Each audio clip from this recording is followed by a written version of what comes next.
You know, when you think about Nintendo Switch games that could use a boost in resolution, frame rate, and performance, you tend to think about the Nintendo Switch games like The Legend of Zelda Breath of the Wild or Super Mario Odyssey, you know, the big Nintendo Switch games. But other games that I think of are games like Xenoblade Chronicles 3, it has some FPS issues, or even The Legend of Zelda Age of Calamity, that has some major FPS issues. What Nintendo Switch games do you think could use an FPS boost or resolution boost on the Nintendo Switch 2?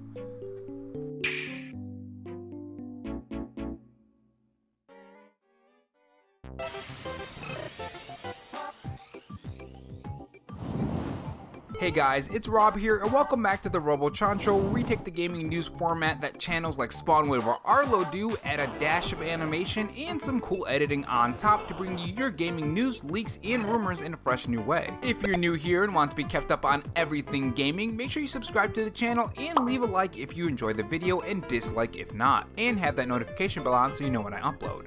In this video, we are going to talk about the latest Nintendo Switch 2 rumblings, rumors, and leaks, and all that great stuff that has recently happened over the past couple days. These include a Nintendo insider talking about testing a feature for the Nintendo Switch 2 that has some huge implications for new Nintendo Switch games and old Nintendo Switch games, and just overall performance on the Nintendo Switch 2. There are also some findings for backwards compatibility on the Nintendo Switch 2 as well, which is really great because there's a lot of great games on the Nintendo Switch already, especially if we get some kind of boost for these games. And as always guys, take them with a grain of salt, they could always end up being fake. If you guys enjoyed this video, leave a like, it helps the video reach more viewers when you do, and if you want to follow me on Twitter, my Twitter handle is RoboRob93. Without further delay, let's get on to the topics. So the Nintendo Switch 2 topics keep coming and it seems like you guys are really enjoying the videos and I'm enjoying them, so overall it's been a great time. So far we have had photos leaked from the Nintendo Switch 2 manufacturer, allegedly anyways. Someone printed out the Nintendo Switch 2 using those CAD images and much more interesting things that yes could end up being fake, but they could also end up being real, which that mystery is pretty exciting to me. Now among some of the rumors and leaks that have been going around for the Nintendo Switch 2 is backwards compatibility, a feature that I think the Nintendo Switch 2 needs if it is going to have a huge start on the launch of the Nintendo Switch 2 console. I mean, I would go even so far to say that if Nintendo wants the Switch 2 to be a huge success, they need backwards compatibility. It's a must. There are so many great Nintendo Switch games that are on the Switch, and it would be pretty weird and kind of suck not to have backwards compatibility on the Nintendo Switch 2 if you're moving from the first Switch to the second Switch. Games like Breath of the Wild, Super Mario Odyssey, or even third-party games like Doom. And it seems like we are in luck. That might actually end up happening. And yet another batch of new information found that points to the path that Nintendo may be taking in relation to the successor to the Nintendo Switch. A group of hackers have been continuously reverse engineering the Nintendo Switch firmware with the aim of creating tools called homebrews for a variety of purposes. It turns out that in the version 18.0.0 of the firmware present on the Nintendo Switch, strings of code 1, 2, and 3 with instructions to indicate that Nintendo is preparing its operating system to identify game compatibility between consoles. I think you guys can already guess what that means, which is pretty exciting. As explained by user Pokemanic on the FamiBoard forum, specifically the update appears to have added support for a new type of mount point, basically a way to expose system files to games classified as compat. Among some of the hypotheses raised by the user himself that can be considered in this new file mounting system aiming at compatibility between software and hardware, the inclusion of higher quality graphics for Switch 2, shader caches both from the developer and Nintendo itself, which already implicates a lot of huge things when it does come to backward compatibility with these games, and I'll talk about that later on. But anyways, continuing. Assuming Nintendo uses unified systems for cross-gen games, they could be used to emulate the PlayStation/Xbox approach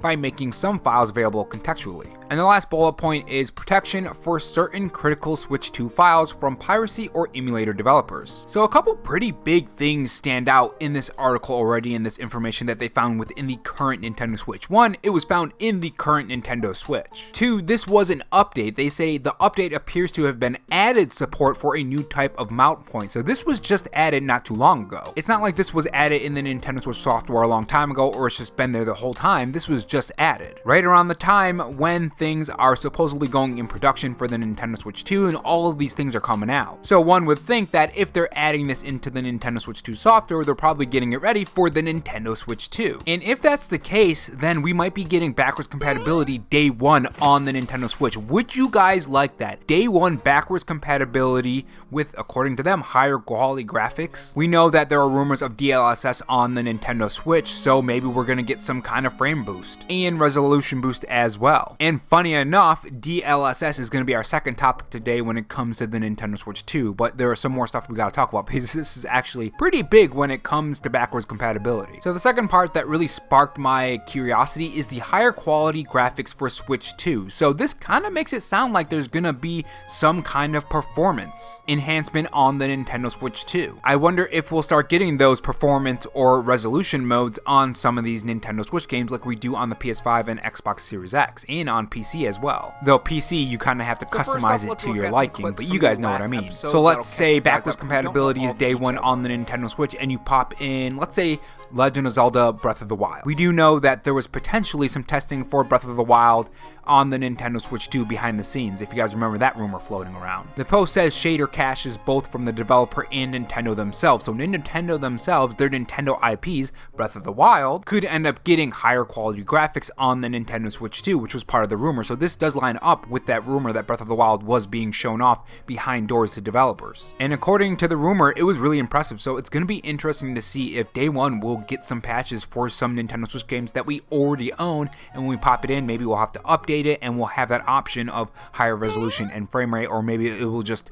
be there instead of giving us an option between the two. Maybe it'll just be a middle ground or something. When you pair this with that rumor of the $399 price tag, and also just bigger games that we know are coming out like Metroid Prime 4, I'm sure that's probably going to be a launch title for the Nintendo Switch 2, and we already know it looks pretty dang good just from the trailer that we already got. I think the Nintendo Switch 2 is going to be set up for a very, very good launch. Assuming this does come true, again, it could end up just not being nothing. But I mean, why would you have this in the original Nintendo Switch, right? There's no reason why you would have something like this in the original Nintendo Switch in an update, no less, unless you were going to use it in the Nintendo Switch 2, right? I mean, I'm not crazy for thinking that, or maybe I am, who knows? And moving on to the next Nintendo Switch 2 topic, we actually have two more. The first one is that apparently, like we were talking about DLSS in the last topic, a Nintendo insider called Necrolip, I probably completely butchered your name, I'm sorry if I did. According to the Nintendo Insider, he's heard that there were testings for DLSS frame generation. And his complete quote on Famiboards was pretty interesting because it does implicate something. He said, "I heard rumblings of frame generation testing, but I don't think they need to use it, to be honest." Now this would implicate that the Nintendo Switch 2 is powerful enough with DLSS, not DLS frame generation. From what I understand, there are different versions of DLSS. As they keep improving DLSS, they come out with different versions of DLSS, and frame generation is one of them. But the Switch just getting DLSS or a lower version, the fact that it doesn't need a higher version means that it runs pretty well, or at the very least well enough to be acceptable. So it's going to be interesting to see how clear that picture is and how it runs and the frame rate and resolution. Digital Foundry's video on the Nintendo Switch 2 is going to be pretty interesting. And last but not least, we have one more that popped up about 2 hours ago. It said, "New Vandal report for the Nintendo Switch 2 speculates that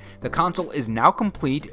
Releases between March and April of 2025. There will be enough supply. The leaked photos from China are similar to the console, but there are differences." And that right there, if you guys remember, we covered something on here that said that that wasn't the current version of the Nintendo Switch 2, that was a past version. And the last quote says, "The analog sticks are different." That last bullet point makes me wonder if, because the analog sticks are different, is that what's gonna fix the Joy-Con drift? Now, of course, that's just speculation from them, so keep that in mind. And a lot of that we've already heard, especially when it comes to the March and April. We know that the Nintendo Switch 2 was rumored for April. That was one of the new rumors. The console also now being complete lines up with the manufacturer version being an older version. I would assume it's complete by now, especially if it's gonna be coming out in 2025. But yeah, that is the last topic on the Nintendo Switch 2 stuff. Let me know what you guys think in the comment section below, and I will see you guys in the next video. Take care.